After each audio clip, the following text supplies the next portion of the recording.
नमस्कार मित्रों, आज से हम विधिवत रूप से हिंदी भाषा शिक्षण विधियों के बारे में विस्तार से पढ़ने जा रहे हैं। कम समय में अधिक ज्ञानार्जन कैसे हो सके और प्रतियोगी परीक्षा के दृष्टिकोण से शिक्षण में योग्यता कैसे विकसित करें ताकि शिक्षण में कोई प्रश्न गलत न हो। आज हमने इस वीडियो में शिक्षण के अर्थ, उद्देश्य, प्रकृति और घटकों के बारे में बात की है। चलिए शुरुआत करते हैं। शिक्षण का अर्थ क्या है, परिभाषा क्या है? देखिए मित्रों, शिक्षण एक ऐसी प्रक्रिया है जिसके द्वारा शिक्षक अपने ज्ञान को संप्रेषणीय कुशलता के आधार पर अपने विद्यार्थियों को उस ज्ञान से आत्मसात कराता है। अगर मैं सरल शब्दों में कहूं तो शिक्षण एक ऐसी प्रक्रिया है जिसमें बालक के अंदर उपस्थित अंतर्निहित शक्तियों को विकसित किया जाता है। शिक्षण शब्द अंग्रेजी के टीचिंग शब्द का हिंदी रूपांतरण है, जिसका अर्थ है सीखना। डॉक्टर राधाकृष्णन ने कहा है कि शिक्षा को मनुष्य और संपूर्ण समाज का निर्माण करना चाहिए। इस कार्य को किए बिना शिक्षा आणुविक और अपूर्ण है। शिक्षण के संकुचित अर्थ का आशय है कि एक ऐसा शिक्षण जो निश्चित समय, निश्चित स्थान आदि में प्रदान की जाती है। उदाहरण के रूप में जैसे विद्यालयीय शिक्षा, मनुष्य जन्म से लेकर मृत्यु तक जिन चीजों को सीखता है, वह शिक्षण के व्यापक अर्थ के अंतर्गत आता है। शिक्षण का व्यापक अर्थ का तात्पर्य है कि औपचारिक और अनौपचारिक ढंग से बालक जीवन भर जो कुछ भी सीखता है। शिक्षण की परिभाषाएं। मॉरिसन के अनुसार शिक्षण परिपक्व और अपरिपक्व व्यक्तित्व के बीच घनिष्ठ संबंध हैं। स्मिथ के अनुसार शिक्षण अधिगम को उत्प्रेरित करने वाली एक पद्धति है। रायबर्न के अनुसार शिक्षण एक प्रकार के ऐसे संबंध हैं जो बालक को उसकी अंतर्निहित क्षमताओं को विकसित करने में उसकी सहायता करते हैं। बर्टन के अनुसार शिक्षण की परिभाषा, शिक्षण अधिगम का उद्दीपन, निर्देशन और प्रोत्साहन है। जॉन एडम्स के अनुसार शिक्षा द्विमुखी प्रक्रिया है जिसमें शिक्षक और शिक्षार्थी होते हैं। जॉन डीवी के अनुसार शिक्षा त्रिमुखी प्रक्रिया है जिसमें शिक्षक, शिक्षार्थी और पाठ्यक्रम होता है। शिक्षा के 3 चर होते हैं। 1 शिक्षक, यह स्वतंत्र चर होता है। 2 छात्र, यह आश्रित चर होता है। 3 पाठ्यक्रम, यह मध्यम या हस्तक्षेप चर होता है।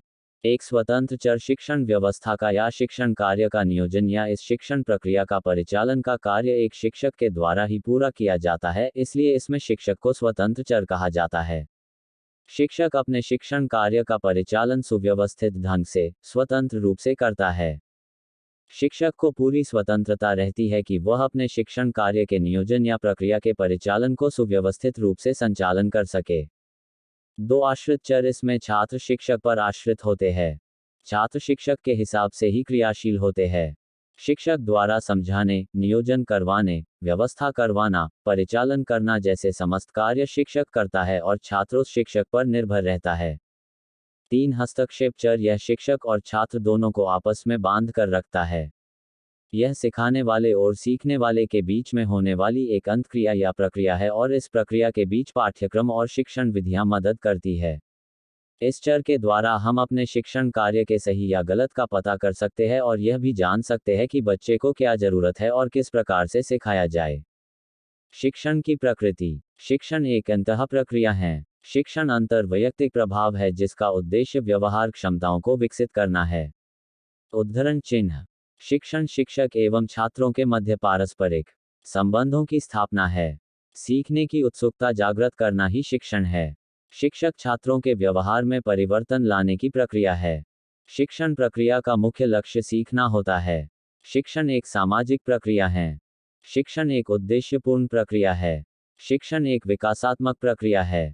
शिक्षण का अर्थ बालक को अपने वातावरण के प्रति अनुकूल या समायोजन प्राप्त करने में सहायता देने से है। शिक्षण का अर्थ सीखने के योग्य बनाना है।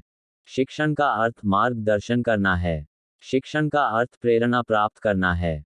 शिक्षण का अर्थ क्रियाशील रहने का अवसर देना है। शिक्षण आमने सामने होने वाली प्रक्रिया है। शिक्षण निदानात्मक और उपचारात्मक दृष्टिकोण है। उत्तम शिक्षक की विशेषताएं। योग्यता, कुशलता और उपलब्धि एक अच्छे शिक्षक के प्रमुख गुण हैं। शिक्षण के उद्देश्य, छात्र को उत्तम चिंतक और उत्तम कार्यकर्ता बनाना, स्वानुभूतियों को समझने व प्रत्यक्षीकरण में सहायता, नवीन व रचनात्मक कार्यों की ओर प्रेरित करना, स्वनिर्णय की ओर प्रेरित करना। प्रिय मित्रों, आज हमने हिंदी भाषा शिक्षण का अर्थ, परिभाषा, प्रकृति, उद्देश्य और शिक्षण के महत्वपूर्ण घटकों को समझने जानने का प्रयास किया है। उम्मीद है यह वीडियो आपको पसंद आया होगा। धन्यवाद।